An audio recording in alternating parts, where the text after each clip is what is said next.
Good day to you all. I'm very happy to be here to tell you a little bit about the BalticRIM project and its results dealing with maritime cultural heritage in the Baltic Sea. I understand that the broad topic that is discussed here in this conference is climate change and its impacts on the cultural heritage. The BalticRIM project did not directly deal with climate change, but as I hope to demonstrate, the protection of cultural heritage can have many shared goals with environmental aspects. BalticRIM stands for Baltic Sea Region Integrated Maritime Cultural Heritage Management. From the name, it is clear that one of the main goals of the project was to present a unified view of the maritime cultural heritage management in the Baltic Sea.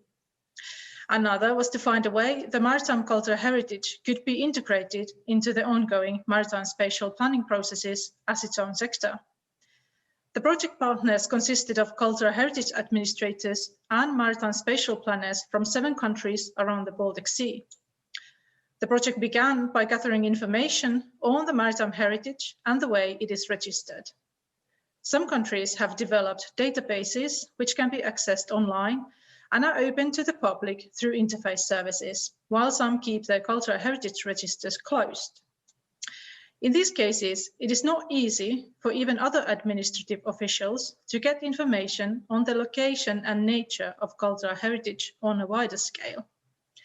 This often makes it very hard for officials, builders, companies, or the public to get information on their own cultural heritage. The case is even worse with maritime cultural heritage, which often is not as well surveyed as the cultural heritage on land.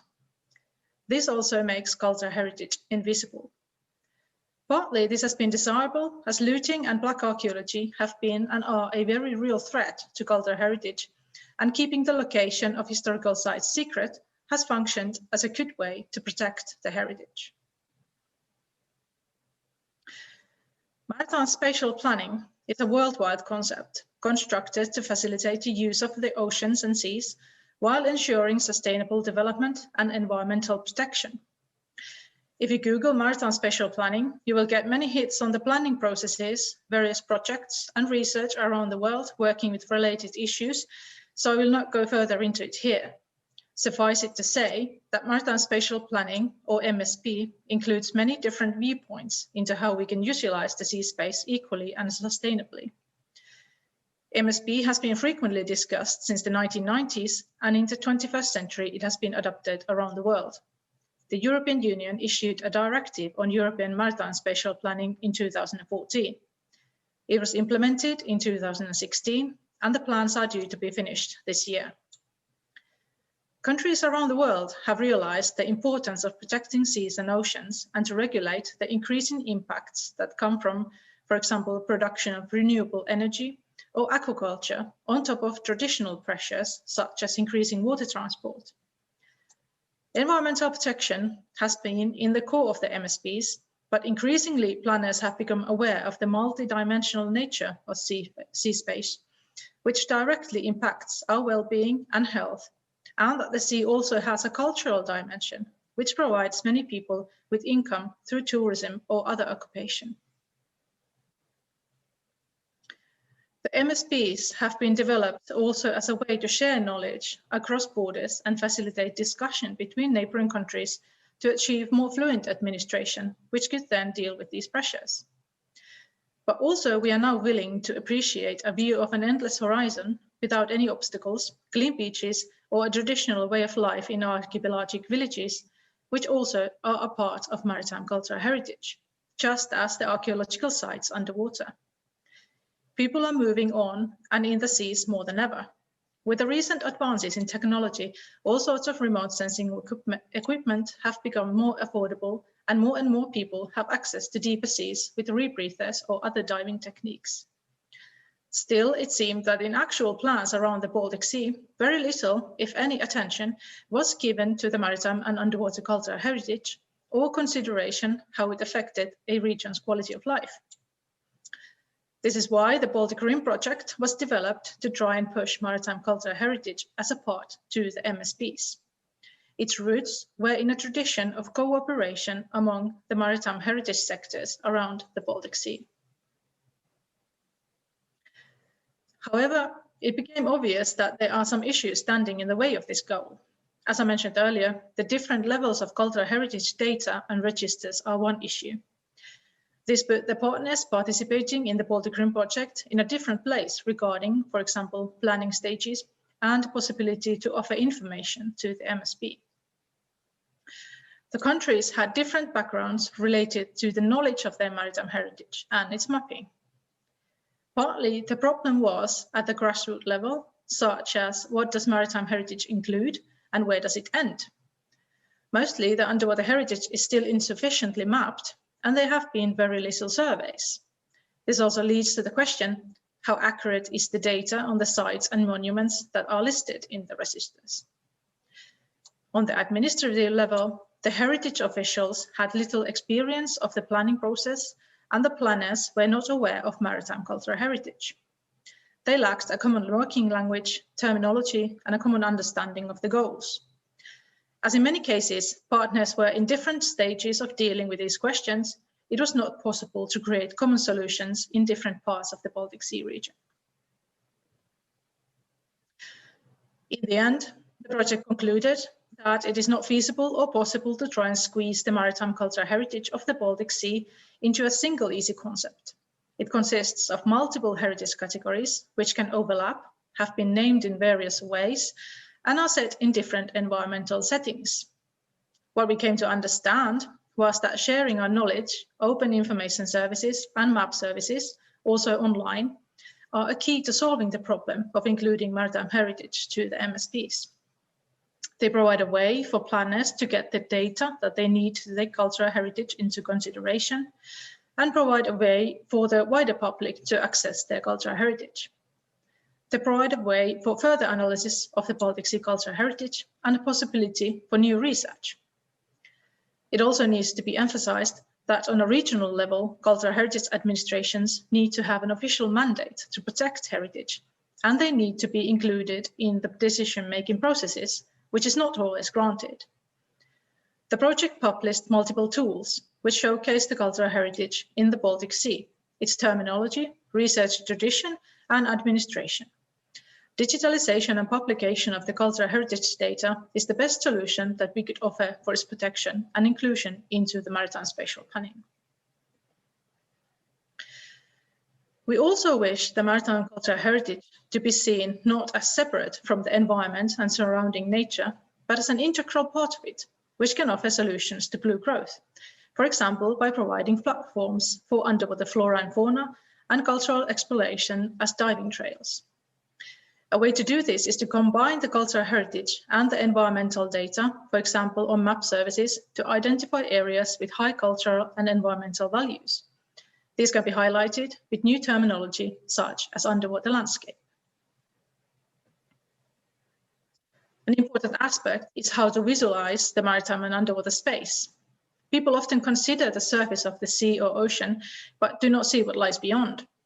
Underwater documentaries have changed that view when it comes to nature protection, and we have learned that their protection is a question of life and death to the globe.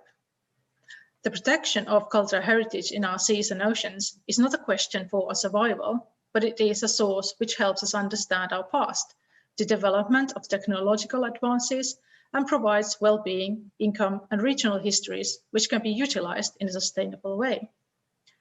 Tourism and recreational services can become an important source of income for people living in coastal areas and archipelagos, providing, for example, diving services. The next step in this development is to create economic impact analysis for maritime cultural heritage.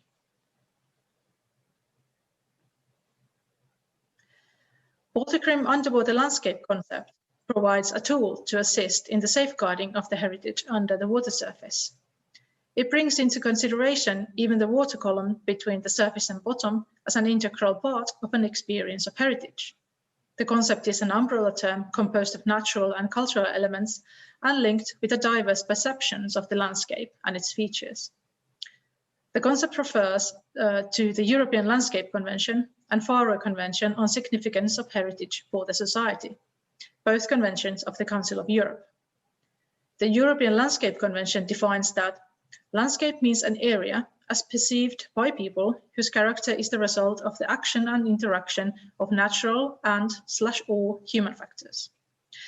It promotes countries to identify their own landscapes throughout their territories, including land, inland water, and marine areas. So far, underwater landscapes are not sufficiently mapped in the Baltic Sea region. The Faro Convention acknowledges that rights relating to cultural heritage are inherent. It defines also a new concept of heritage community, explaining that it consists of people who value specific aspects of cultural heritage. In addition, the Convention encourages participation and the recognition of the role of voluntary organizations. In connection to underwater landscape, diver organizations and clubs act as heritage communities. Divers can and have offered a great volunteer assistance in finding, monitoring, and protecting the underwater heritage sites. They are actually also the only stakeholders, users, who experience the underwater world firsthand. To wrap up this discussion, I would like to present an example of an MSP which has taken the maritime cultural heritage sufficiently into consideration, and also as it is the one that I am most familiar with, the Finnish plan. It is drafted only in a digital form and is non-binding, so it's not an official spatial plan, but aims to present scenarios and highlight the different stakeholders, needs, and potential in the sea space. This is why the map service also contains a lot of background information as interfaces from other government sources. The map can be used as a tool to locate multi-uses, crossing values, impacts, etc. For example, the background information visualizes also remote areas. Individual underwater historical sites are seen as a part of a broader landscape, not only as individual dots separate from other nearby cultural and natural features, which together form a cultural landscape. This is especially important for remote areas. In Finland, such places have been recognized, for example, in the Virolahti area near the Russian border, where there are an abundance of historical quarries, their underwater constructions and wrecks. This area and underwater landscape has connections and continuum all the way to St. Petersburg, where the quarried stone was carried to build the city in the 18th and 19th centuries. In the MSP, maritime cultural heritage areas are indicated with a cultural values marking.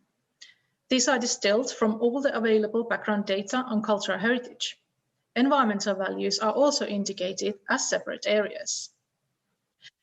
In the MSP map, it's possible to locate where cultural and environmental values cross to detect underwater landscapes and potential areas for underwater tourism and blue growth. To sum up, some of our findings in integrating maritime cultural heritage into spatial planning were that the maritime cultural heritage has to be described. If you do not know what your region's or country's maritime heritage is, it is difficult to protect it. It needs to be mapped. If you don't know where the heritage is, it is impossible to protect it. Recognize the regional variations and environmental conditions. These affect the formation and preservation of the cultural heritage. Cooperation between officials is vital. Too often, people in different levels of administrations or working in projects versus officials do not communicate, or information is not easily available, which results in poor understanding of assets, possibilities, or threats.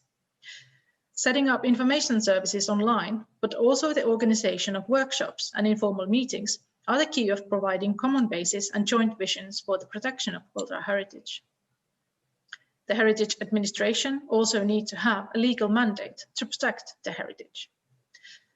Putting the dot-based archaeological sites into their context with surrounding geography, history, and environment creates an opportunity to recognize maritime and underwater landscapes, which in turn creates a more holistic understanding of the past and brings it closer to the present. Thank you.